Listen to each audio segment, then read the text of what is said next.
День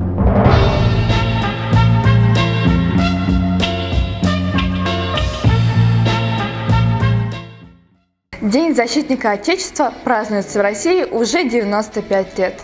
За годы проведения этого праздника в Башгу организовывалось множество интересных мероприятий, и 2017 год не стал исключением.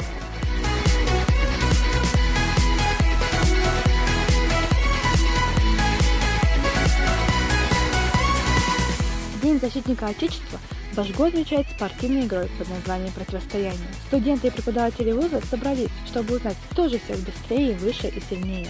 Подобные мероприятия в нашем университете проводятся впервые. Но несмотря на это, желающих своими глазами увидеть соревнования в спортивном комплексе оказалось немало. Праздник начинается с выступления студии «Мажорета». Честью открытия противостояния удостоился ректор Башгу Морозкин Николай Данилович. Он поздравил ветеранов и участников соревнований с наступающим праздником и отметил, что этот праздник является одним из самых значимых в России. А прозвучавший гимн Республики Башкортостан оповестил участников о начале конкурсной программы. Мы впервые организовали подобное мероприятие.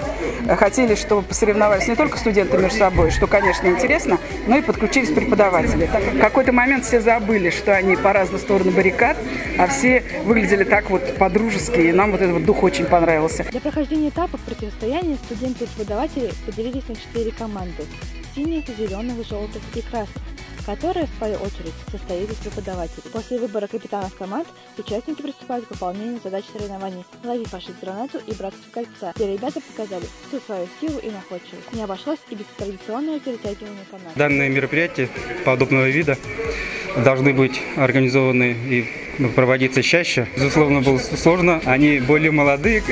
Мы, конечно, тоже не старые, но все-таки возраст, наверное, берет свое. В то время, пока участники готовятся к новым испытаниям, а жюри считают баллы, зрители наблюдают за показательными выступлениями ведущих спортсменов Башгу. Таких видов спорта, как бокс, сквош, дзюдо. А футбольный матч между девушками и юношами ни одного болельщика не оставил равнодушным. Также праздничную обстановку поддерживают творческие номера от различных коллективов Башкирского государственного университета. Я думаю, любой мужчина хотел бы получить такой подарок, который можно куда-нибудь сходить, выплеснуть свои эмоции, адреналин. Самый сложный конкурс был перетягивание канатов. Именно с преподавателями мы тогда именно им и уступили.